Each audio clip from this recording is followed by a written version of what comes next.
Cartas pastorales y escritos por Monseñor Marcel Lefebvre. Escritos de 1968. Un poco más de luz sobre la situación actual de la Iglesia.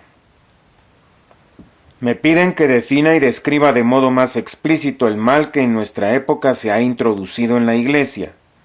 Comprendo perfectamente este deseo de muchos católicos o no católicos que están atónitos, indignados o consternados al ver difundirse en el seno de la Iglesia y por medio de sus ministros doctrinas que ponen en duda las verdades hasta ahora consideradas como fundamentos inmutables de la fe católica. Mientras que la inteligencia de esos pastores indignos se rebela contra la autoridad del magisterio infalible de la Iglesia, su voluntad se rebela igualmente contra los que detentan el poder en ella. Si es verdad que toda autoridad es una participación de la autoridad de Dios, esto vale mucho más cuando se trata de la autoridad que se le ha conferido a Pedro y a los apóstoles. El Señor les dijo: «No me habéis elegido vosotros a mí, sino que yo os elegí a vosotros». Juan 15:16. Así ha sido siempre en la Iglesia. Aunque la designación del sucesor de Pedro se hace por vía de elección, no por ello su autoridad depende de sus electores.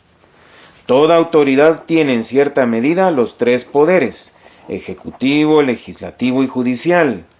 Los obispos poseen esos tres poderes en la medida de su cargo o servicio, es decir, para santificar, predicar y gobernar. La estructura de la Iglesia constituye una institución admirable y realmente divina, pues responde a la centralización y unidad necesarias y a la vez a la descentralización, con grandes posibilidades y libertad de acción. Sumando a ello todos los organismos de consulta, de mutua ayuda fraterna entre los obispos y entre ellos y el Papa, previstos por el derecho canónico, la divina institución de la Iglesia ha atravesado los siglos siempre fiel a sí misma, pero adaptada a todos los lugares y circunstancias con un notable realismo y unidad. Tal unidad en la multiplicidad es la que permite a su magisterio y a su palabra difundirse en todos los tiempos y lugares con una permanencia doctrinal asombrosa. Algunas ramas enteras se han separado del tronco, pero eso no ha lesionado la estructura ni la sustancia doctrinal. Algunos graves errores y herejías han parecido poner a la Iglesia en peligro, pero con el auxilio del Espíritu Santo, la institución y la palabra no han variado. Eso es precisamente lo que desagrada sumamente, no solo a los enemigos tradicionales de la Iglesia, inspirados por el príncipe de este mundo, sino también, seamos francos, a la naturaleza humana caída, que siempre vuelve a descubrir en sí aquel miserable arranque de rebelión contra la autoridad, es decir, contra Dios. Todos seguimos teniendo el non serviam. Jeremías 2:20, no serviré. En el alma, aún después del bautismo. Cuando los asaltos de los adversarios de nuestro Señor y de su obediencia encuentran eco en las filas de los fieles y de los pastores de la Iglesia, entonces se prepara un nuevo desgarrón en la Iglesia, una nueva herejía o un nuevo cisma. Como dijo acertadamente Garodí años atrás en Lovaina, dirigiéndose a los estudiantes de la universidad, se abren comillas: «No podremos colaborar de verdad hasta que la Iglesia no haya modificado su magisterio y su género de autoridad», se cierran comillas. Es imposible decirlo más claro, y cuando sabemos que a los ojos de los que tratan de dominar el mundo, los comunistas y los tecnócratas de la finanza internacional, el único auténtico obstáculo y la única que amonesta a la humanidad es la Iglesia Católica Romana, no tienen por qué sorprendernos los esfuerzos coaligados de comunistas y masones para modificar el magisterio y la estructura jerárquica de la Iglesia. Es apreciable ganar una victoria en el cercano o en el lejano Oriente, pero Paralizar el magisterio de la Iglesia y modificar su constitución supondría un triunfo sin precedentes, porque no basta conquistar a los pueblos para abolir su religión, sino que a veces, por el contrario, se arraiga más aún. Al arruinar la fe, corrompiendo el magisterio de la Iglesia, y al sofocar la autoridad personal, haciéndola depender de múltiples organismos que resultan mucho más fáciles de infiltrar e influenciar, el fin de la religión católica parece cosa posible. Mediante ese magisterio de asambleas se podrán introducir dudas sobre todos los problemas de la fe, y el magisterio descentralizado paralizará al magisterio de Roma. Resulta fácil advertir que estos eruditos ataques llevados a cabo a través de la prensa mundial, aún católica, permitirán difundir por todo el mundo campañas de opinión que perturbarán las mentes. Quedaron sacudidas todas las verdades del credo, todos los mandamientos de Dios y los sacramentos, etc. En una palabra, se dará vuelta a todo el catecismo y ya contamos con ejemplos sonados de ello. El magisterio descentralizado pierde el control inmediato de la fe. Las numerosas comisiones teológicas de las asambleas episcopales demoran en pronunciarse porque sus miembros están divididos en cuanto a opiniones y métodos. Hace 10 años, y con mayor razón hace 20, el magisterio personal del Papa y de los obispos hubiera reaccionado inmediatamente, incluso si algunos obispos y teólogos hubieran disentido, mientras que ahora el magisterio está sujeto a las mayorías. Se trata de una parálisis que impide la intervención inmediata, o la vuelve débil e ineficaz para contentar a todos los miembros de las comisiones o de las asambleas. Tal espíritu de democratización del magisterio de la Iglesia es un peligro mortal, si no para la Iglesia a la que Dios siempre protegerá, al menos para millones de almas desamparadas e intoxicadas, en cuya ayuda no acuden los médicos. Basta leer los informes de las asambleas a todos los niveles para reconocer que lo que puede denominarse colegialidad del magisterio equivale a su parálisis. Nuestro Señor pidió que apacentaran su rebaño a personas y no una colectividad. Los apóstoles obedecieron a las órdenes del Maestro y todo fue así hasta el siglo XX.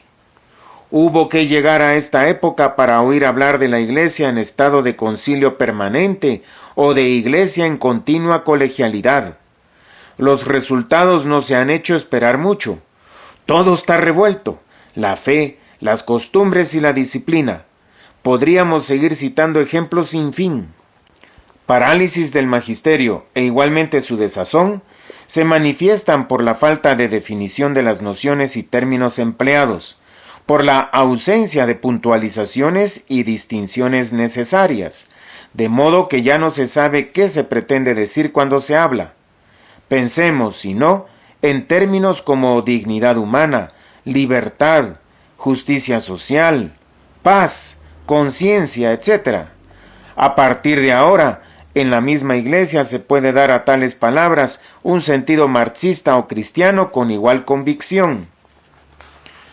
A la democratización del magisterio le sigue naturalmente la democratización del gobierno. Las ideas modernas sobre este punto son tales que ha resultado aún más fácil lograr este resultado. Se han traducido en la Iglesia mediante el famoso lema de la colegialidad.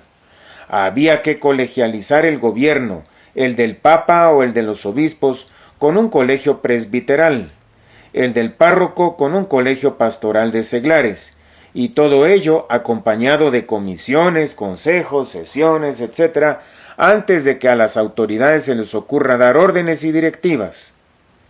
La batalla de la colegialidad, apoyada por toda la prensa comunista, protestante y progresista, pasará a la historia en los anales del concilio. ¿Se puede decir que fracasó? Sería exagerado afirmarlo. ¿Tuvo pleno éxito como deseaban sus autores? Tampoco se podría afirmar. ya que fuimos testigos del descontento manifestado con motivo de la famosa nota explicativa agregada a la Constitución dogmática sobre la Iglesia y últimamente con motivo del sínodo episcopal que pretendían que fuese deliberativo y no consultivo. Aunque el Papa personalmente ha mantenido cierta libertad de gobierno, ¿cómo no advertir que las conferencias episcopales la limitan extraordinariamente? En estos últimos años se pueden citar varios casos en que el Santo Padre ha revisado alguna decisión por presión de alguna conferencia episcopal. Ahora bien, su gobierno se extiende no solo a los pastores, sino también a los fieles. El Papa es el único cuyo poder de jurisdicción abarca el mundo entero. Una consecuencia mucho más visible del gobierno colegiado es la paralización del gobierno de cada obispo en su respectiva diócesis. ¿Cuántas reflexiones no han hecho los mismos obispos al respecto y qué instructivas? Teóricamente, el obispo, en muchos casos, puede actuar contra el voto de la asamblea y a veces en contra de una mayoría si no se somete el voto a la Santa Sede, pero en la práctica esto resulta imposible.